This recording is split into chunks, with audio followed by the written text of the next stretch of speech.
Meeting to order. Kim, if you would, please call the roll. Senator Boswell. Here. Senator Douglas. Present. Senator Thomas.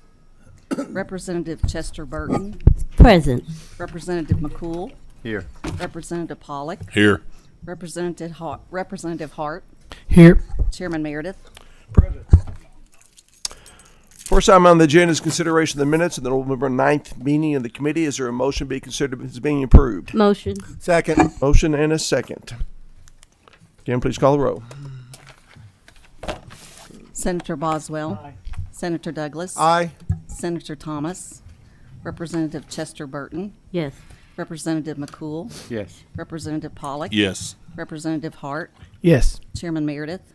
Aye. Motion carries. Total number of items on the agenda today are 219 in the amount of $132,118,226.83. All vendors are registered with the Secretary of State's office. Next order of business, consideration of the agenda, including the personal service contract list, PSC amendment list, memorandum of agreement list, memorandum of agreement amendment list, and the corrections list, except for those items selected for the review. Do we have a motion to consider the contracts review without objection? Second. Motion by Co-Chair Hart, seconded by Senator Douglas. All those in favor vote aye. All opposed will vote no. Kim, please call the roll. Senator Boswell. Aye. Senator Douglas. Aye. Senator Thomas. Representative Chester Burton. Yes. Representative McCool. Yes. Representative Pollock. Yes. Representative Hart. Yes. Chairman Meredith. Aye. Motion carries. First item on the pool list with Kentucky State University is number 3 on the PSC 10,000 and under goldenrod list. Representatives are here. Please come forward and identify yourself for the record.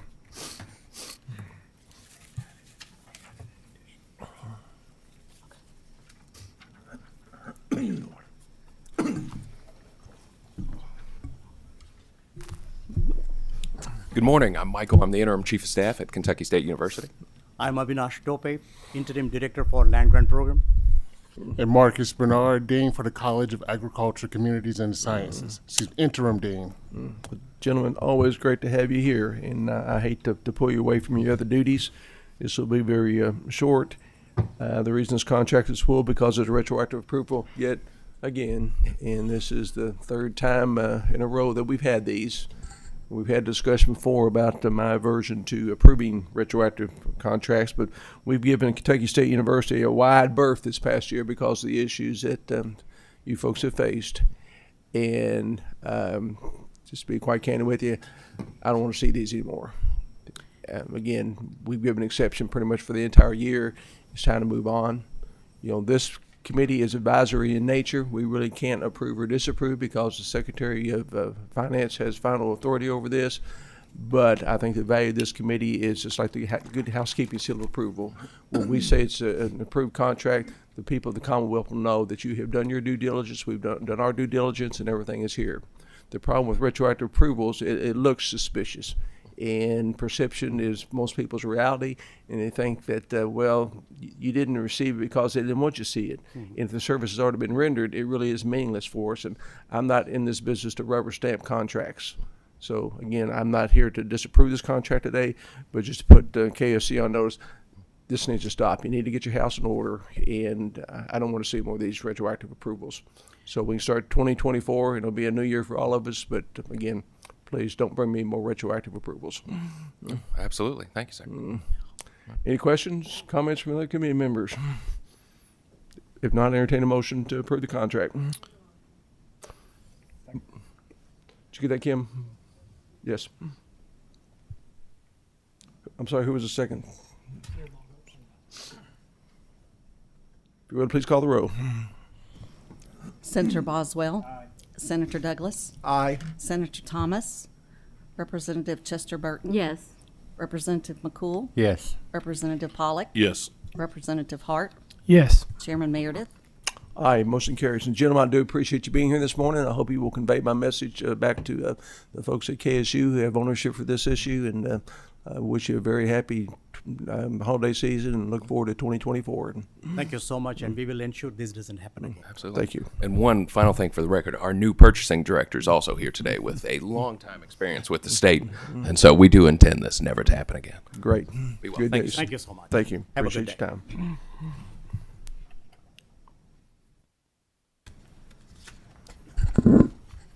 Next item on the pool list are Department of Public Health on number 14, 15, and 17 on the routine MOA pink list. If representatives are here, please come forward and identify yourself for the record.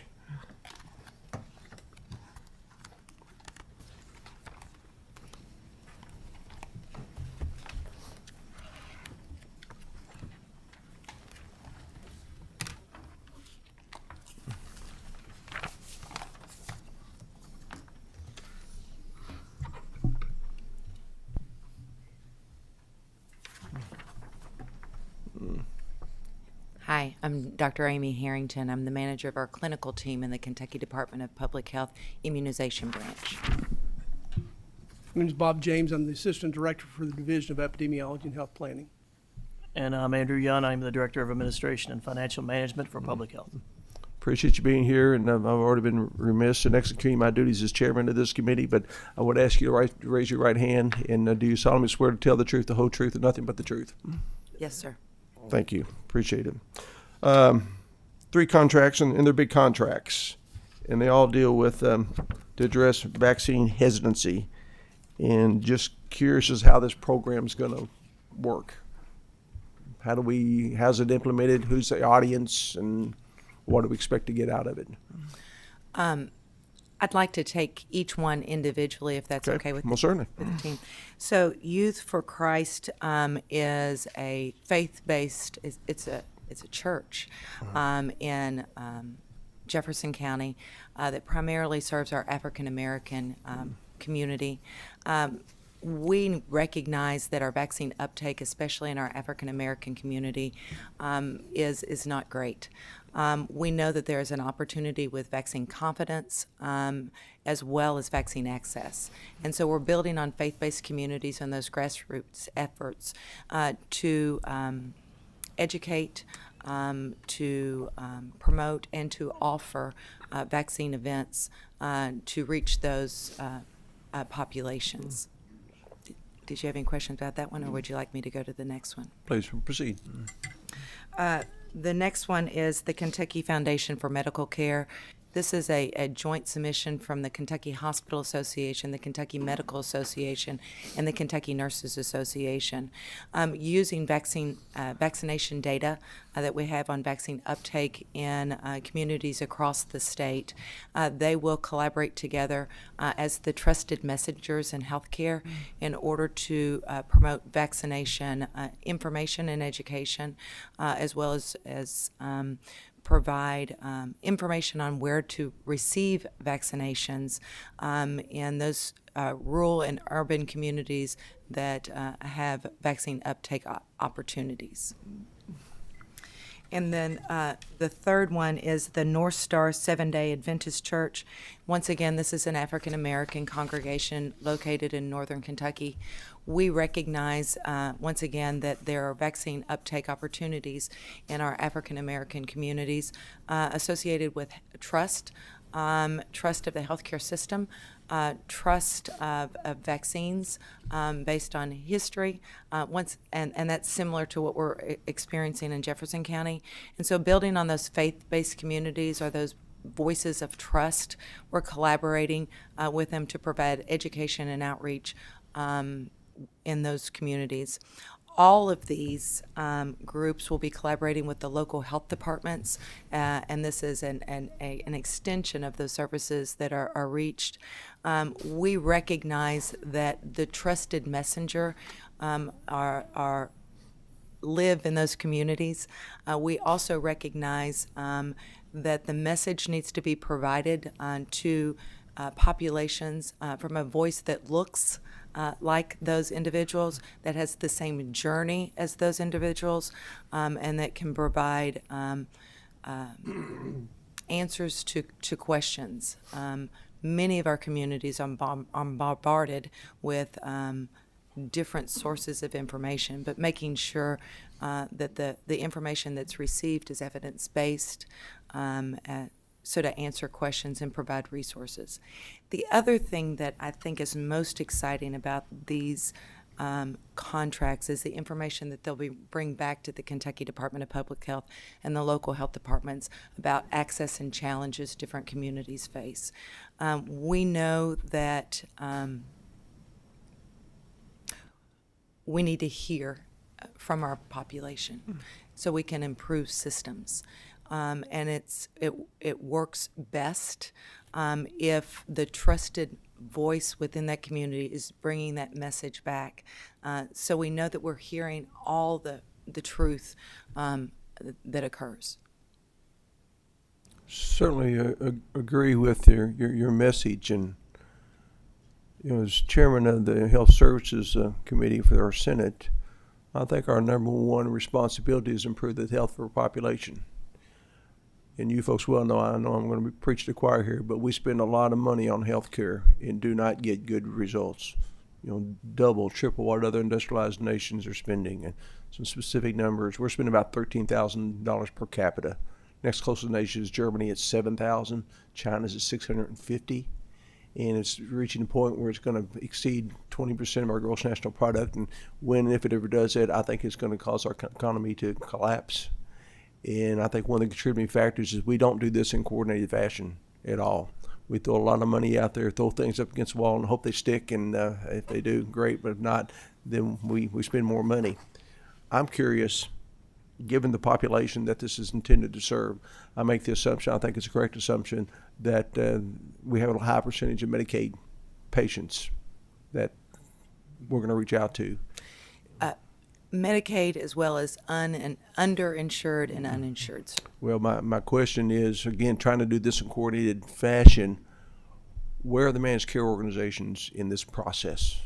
Why aren't they taking responsibility for this rather than you folks having to step up to do this? They too are vested with responsibility to improve the health of the population. We've been in managed care now for over a decade. We have not seen the needle move, so where are they in this process? Specifically related to grants or overall immunization? Overall, yes. I think that's a very good question. We are very lucky in that we have very committed managed care organization here in the state. We collaborate with the chief medical officers of these organizations for outreach and education. So we're reaching out to those communities by and through the MCOs as they directly interact with the individuals that are members of those organizations. We also collaborate with our federally qualified health centers as we reach out to un- and underserved populations. Additionally, groups that, and I'm going to use the term sit at the table because we do this in a collaborative manner, are the Kentucky Medical Association, the Kentucky Nurses Association, the Kentucky Hospital Association, the Kentucky chapter for the American Academy of Pediatrics, the Kentucky chapter of the Family Practice Associates. And so we all work together collaboratively to reach out to our un- and underserved population, as well as those that do have private insurance, in order to provide education and outreach and access. Additionally, we're working with our private and public partners. I don't know if I'm allowed to mention vendors, but I'm going to. The University of Kentucky, Norton's Healthcare. We are reaching with Kroger and the Little Clinic to make sure that vaccines are provided after hours and on weekends when traditionally many of these individuals are working and can't get off work to get to a primary care home, but they could get their vaccines at 8 o'clock at night or on a Saturday. So all of these resources are brought together in order to provide a robust immunization and holistic immunization program that reaches all populations, and not only reaches all populations, but uses those trusted messengers. We know our healthcare providers are their trusted messengers. We know our faith-based communities are the trusted messengers. So help redirect with our health departments to those sites for vaccine uptake. Most concerning is our back-to-school vaccines. So each of those talk about not only our fall vaccine COVID, flu, RSV, pneumonia, because those lead to hospitalizations and increased costs of our healthcare systems.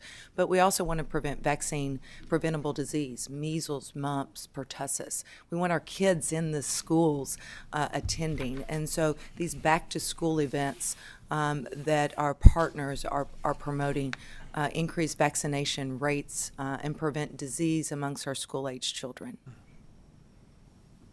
Certainly a commendable plan. I'd be curious as how you would measure success with this particular venture. Thank you for asking that question. So each of these grants are reimbursable, right? So the money is not awarded to the organization until the organization completes the work. And then they can report to us monthly on the work they've created and the lives that they've touched and the individuals that they've met, and provide receipts associated with the work that they've completed. So we know all along how these groups are reaching out. And if they haven't met those goals, then we collaborate with those groups to make sure that we remind them of the commitment and their plan. In the state of Kentucky, as well as other states, we have an immunization registry. And so as vaccines are administered and documented in the EHR, or electronic health record, healthcare organizations document those doses administered, right? And so we're able to see through the use of that immunization system, the doses that have been administered, and the populations that are underserved or have lower vaccination rates. In addition, we also have what's called a survey.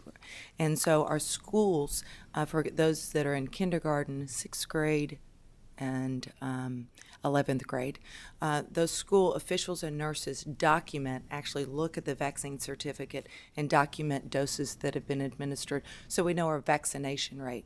And we have a public dashboard that reports the vaccination rates, not only by county, but by building.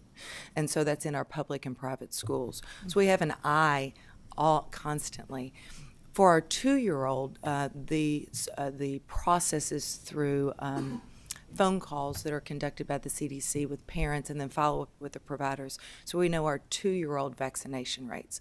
So we are constantly looking at our vaccination rates, trending those, and listening really to our school health branch as well as our other partners on barriers and challenges associated with access to vaccine, confusion associated with vaccine, et cetera. Again, very commendable. I'm always looking at return on investment in at a conference recently where somebody's trying to give a definition for quality of healthcare, and to me it's, again, return on investment means you're getting your desired results. And if we're trying to all move in the same direction, I wonder why healthcare costs keep increasing at the rate that they do. You know, our Medicaid program specifically in 2016, it was $10 billion. This next biennial period, we're looking close to $17 billion. And again, we haven't significantly improved the health of our population. So what's it going to take to really move this bubble? The question I ask constantly. Another question I have for you is, how were these particular groups selected for these grants? Do you want to speak to the grant application process? Yeah, these were funding opportunities for which the community partners applied for the opportunity to receive funds, and they provided us with a work plan, and then they were reviewed for appropriateness and then awarded. All right, thank you. Representative Hart, you have a question? I did, but you just asked, and I was just curious of how you chose the people you've partnered with, whether they approached you and you just explained that. So thank you very much. Senator Dr. Douglas, do you have a question, comment? Thank you, Mr. Chairman. I do have a question, but first I want to make a few comments. There's no doubt that we do have certain groups that have a problem with healthcare confidence. I mean, I get that. I get that. But I think one of the things that we cease to spend enough time on is utilization of the opportunities that are out there in a preventative way. And somehow we have to start making that transition. We, those people who are trying to bring others into this area, start giving them some responsibility for the little utilization, because even if you take the horse to the water, doesn't mean the horse is going to drink. You know, we often talk about people who've had similar journeys, and I know that's you mentioned the term same journey. I would suggest that no one's had the same journey. And I'm not sure if the problem in this particular case is the journey or the message that is consistently and that is consistent in its message, but is also consistent in its disinformation. And I think that's another area, especially in the healthcare space, that we really need to talk about. We talk about underserved populations as if the healthcare system is not serving that population. And I'm one of the people who rails against that. If it's an underserved, often the underserved populations are underserved because they don't seek to utilize the system. And we end up blaming the system when the system is not the biggest contributor. It is partially, but it is not the biggest contributor. The biggest contributor is lack of drive and utilization.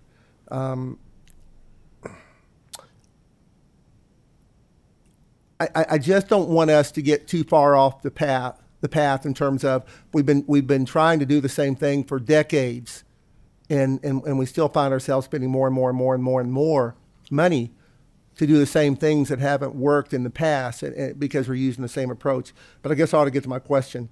My question is, have you tracked or have you seen a consistent and a positive result overall when you've done these type things? Is there some data that we're tracking saying whenever we do these things, we see a huge increase in the healthcare confidence and the utilization of the healthcare system?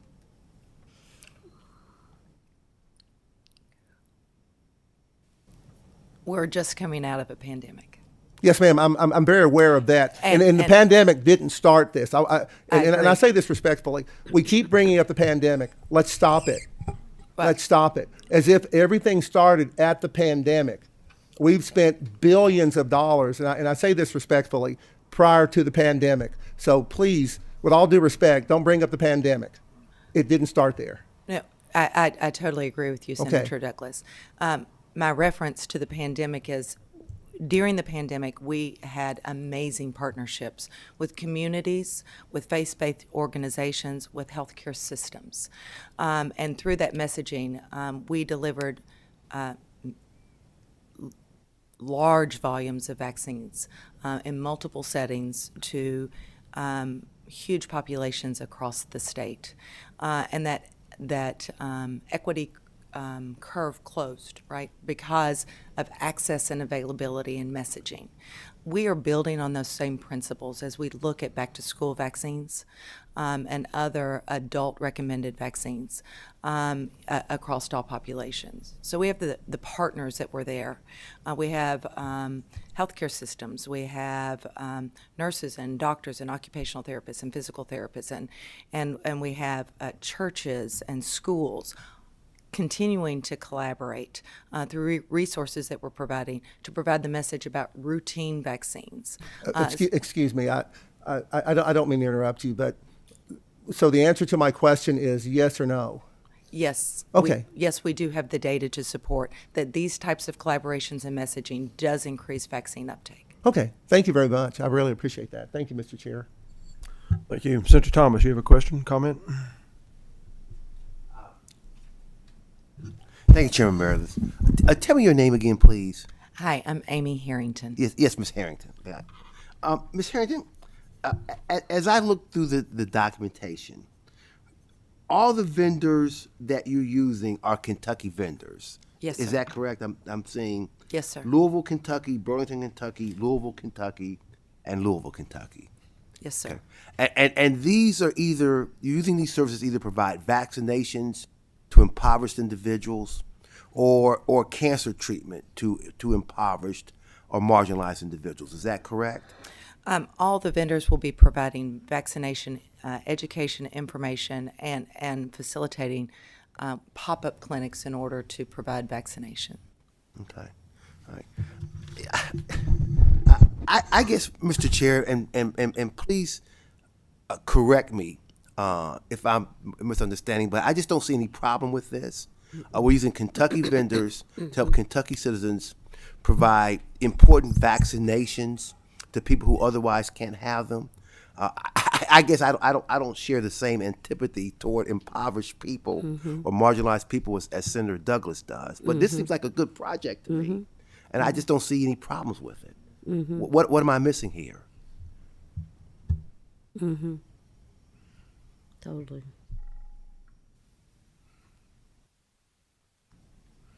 Good point.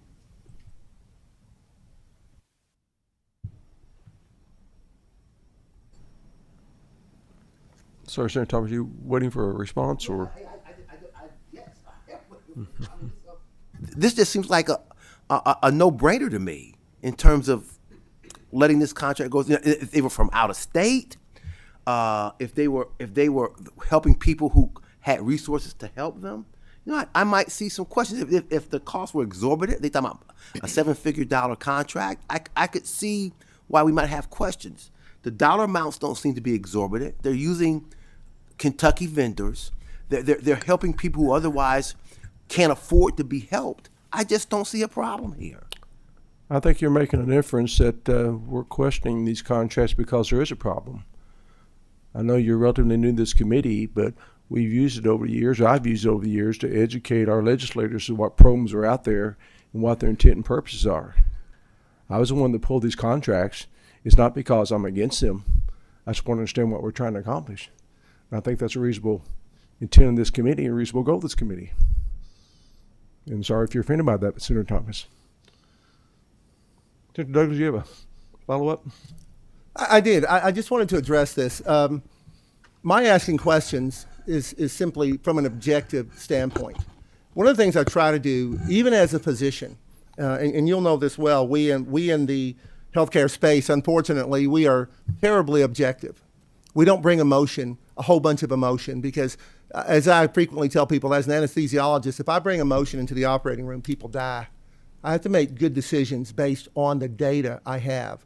And the only way I can understand that data is if I ask a question. And so if there's any suggestion that, by my colleague, that no antipathy toward these folks, impoverished people, are you kidding me? Are you kidding me? That's offensive to me. Asking a question is not emotion. It's just simply a way of gathering information. So I'm sorry that came out in that type of thing was said in this particular committee, because I want you to know that we are all on this committee behind you, but we just simply seek to understand, because we have a lot of contracts that come through here, and what our constituents do is they elect us to think about this at a higher level than they do, and that's all we're seeking to do. I just want you to know that. So thank you, Mr. Chair. Thank you, and I would just echo his sentiments. This was not to challenge you folks. I appreciate the work you're doing and have nothing but respect for it. But I do feel a responsibility to try to gain some control over the cost of health care, which is spiraling out of control. And you can tell from the question I've asked you, I want to see accountability. I want to see return on investment. I want to make sure everybody's doing what they need to do. That's why I asked the question about the managed care organizations. I don't think they've done a good job of moving the needle, improving the health of our population, and we need to do it in more of a coordinated fashion, and you've convinced me that you have. Again, the intent of pulling these contracts is not to challenge you folks or your work you do, but just to educate ourselves as to what's going on, how it works, and can we improve upon that? Can we do it differently? Can we do it better? But I appreciate you being here this morning. Other questions, comments? I'd entertain a motion. I make a motion. Thank you. Chester Burton? And second. All those in favor of the motion, vote aye. All opposed, vote no. Kim, please call the roll. Senator Boswell. Aye. Senator Douglas. Aye. Senator Thomas. Aye. Representative Chester Burton. Yes. Representative McCool. Yes. Representative Pollock. Yes. Representative Hart. Yes. Chairman Meredith. Aye. Motion carries. And folks, I appreciate you being here this morning. I appreciate you spending time with us, and appreciate you educating us how this process works, and wish you the best going forward. Thank you. Thank you.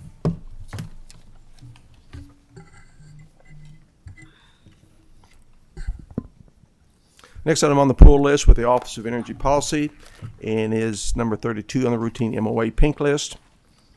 If representatives are here, I ask you to come forward and please identify yourself for the record.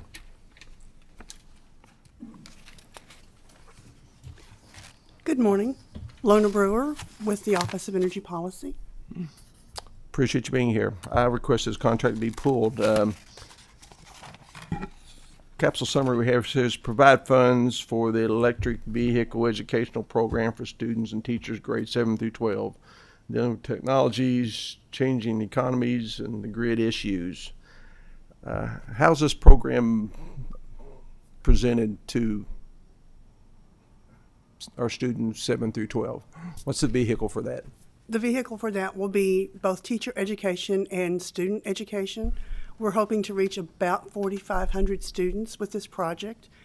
This is one of the first opportunities that we've had to educate our students on our future workforce, on electric vehicles. We know that they're coming. It's an opportunity to teach teachers on how to present that information to their students, and an opportunity for the students to be able to move forward with a better understanding of electric vehicles.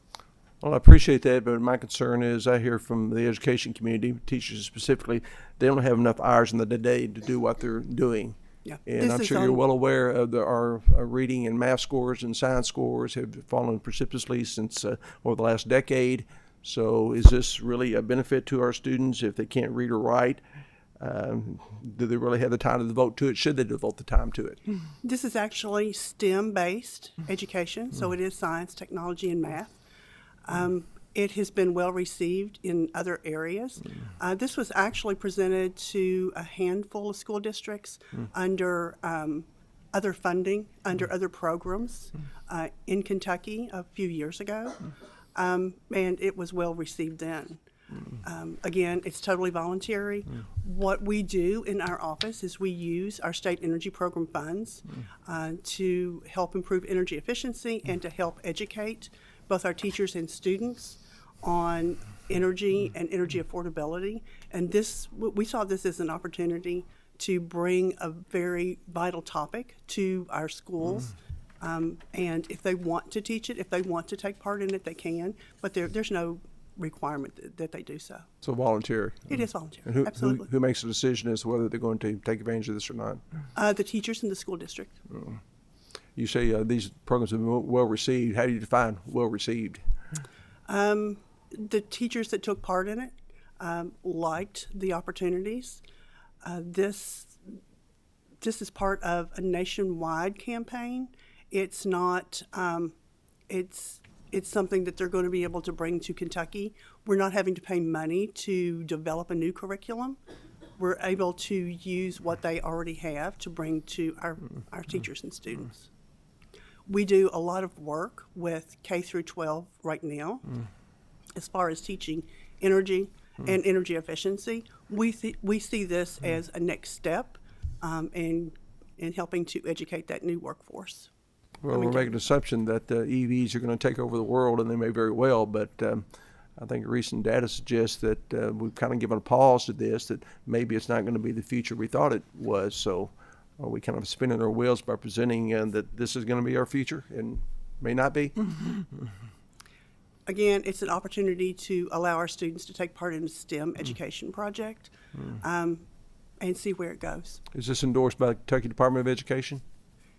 We have not discussed that, but our program will be STEM-based and meet the requirements. I would think we KDE. should discuss it, given that they're responsible for the curriculum of our state. So it's a little bit surprising that there's been no conversation with them. Could we do this? Could I ask that we defer this contract and you bring us back a letter of support from the Department of Education? That's perfectly fine. We will reach out to them. Yes, sir. All right, I just want to make sure everybody's on the same page and that we're doing the same thing. So any committee members have an issue with doing it in this manner? No, the The only thing and you've kind of touched on it, but I'd like a little bit of clarification, is the program that you're talking about, would it be like a particular lesson plan for like a science teacher or a particular class, or is it a course in and of itself? It is an opportunity for the teachers to be educated and the students to be educated on EVs, how EVs relate to the utilities, how they impact the utility system. It's just a series of work groups and So it's more like a educational lesson components. plan Yeah. that they could utilize. Okay. Senator Thomas. Thank you, Mr. Chair.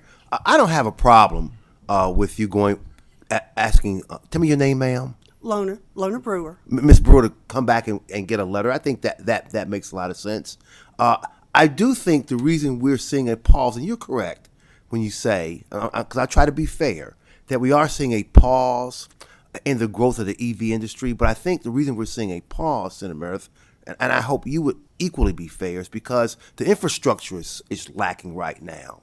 It's not that there's not an interest in people acquiring these vehicles, it's that they're concerned that the infrastructure is not there right now, so that these vehicles, people can travel long distance on the highways and effectively utilize these vehicles. So I think we're now at the juncture across this country where we've got to expand the infrastructure for these vehicles so that people can drive them without the travel anxiety that they sometimes experience when the battery starts getting low.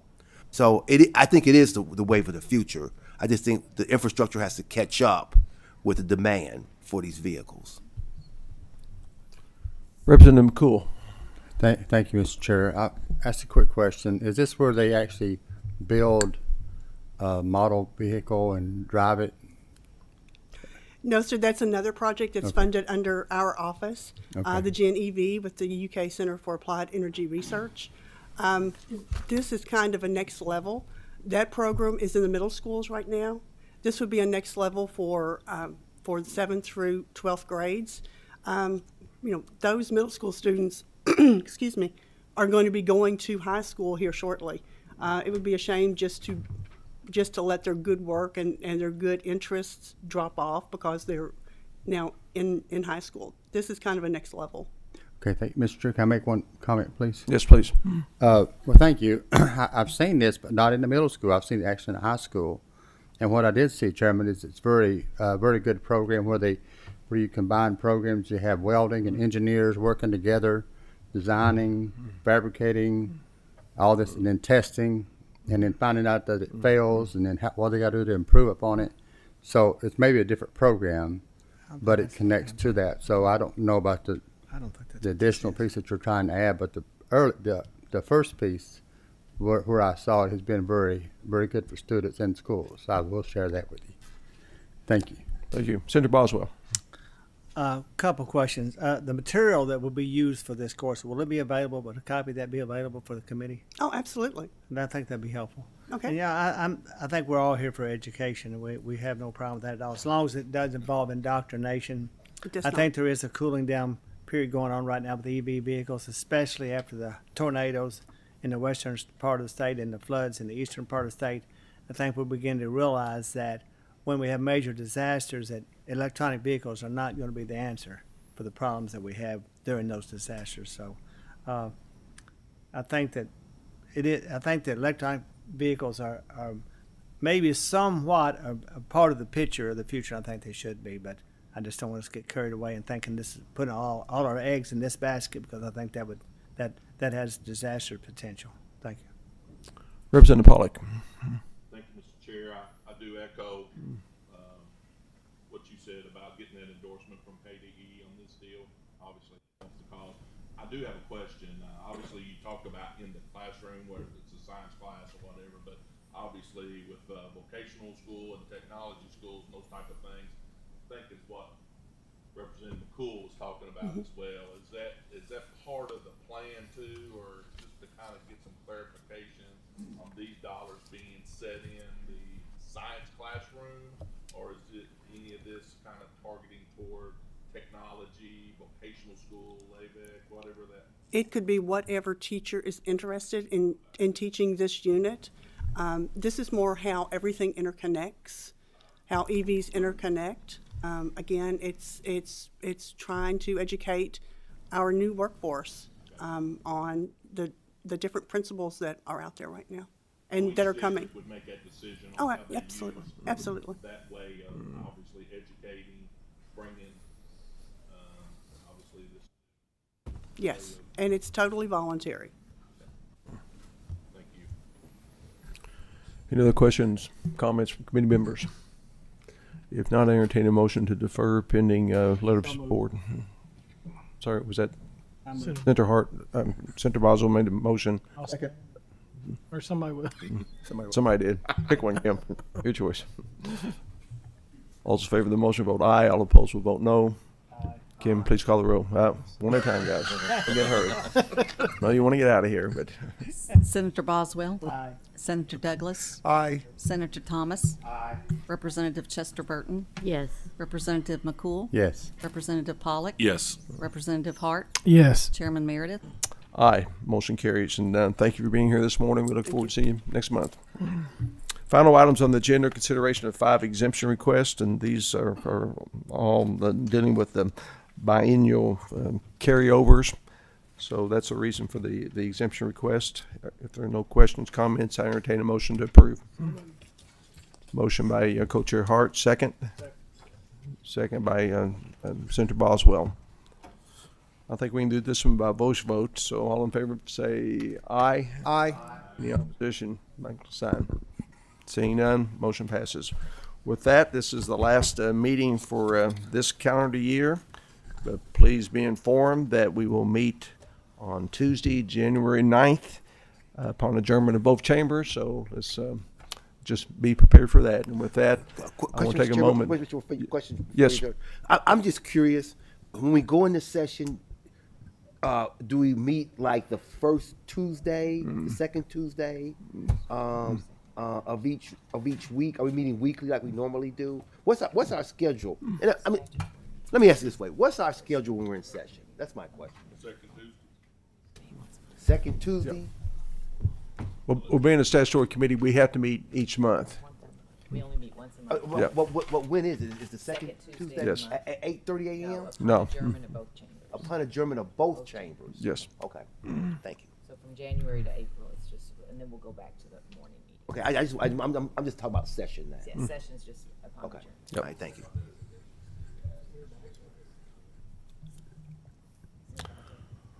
With that, just like to take a moment, since this is a year end, to thank the staff for the incredible work they do day out for this committee. We're very blessed to have you working with us, and wish everyone a very happy and enjoyable holiday season. And if you're on the road, safe travels, and God bless. We stand adjourned.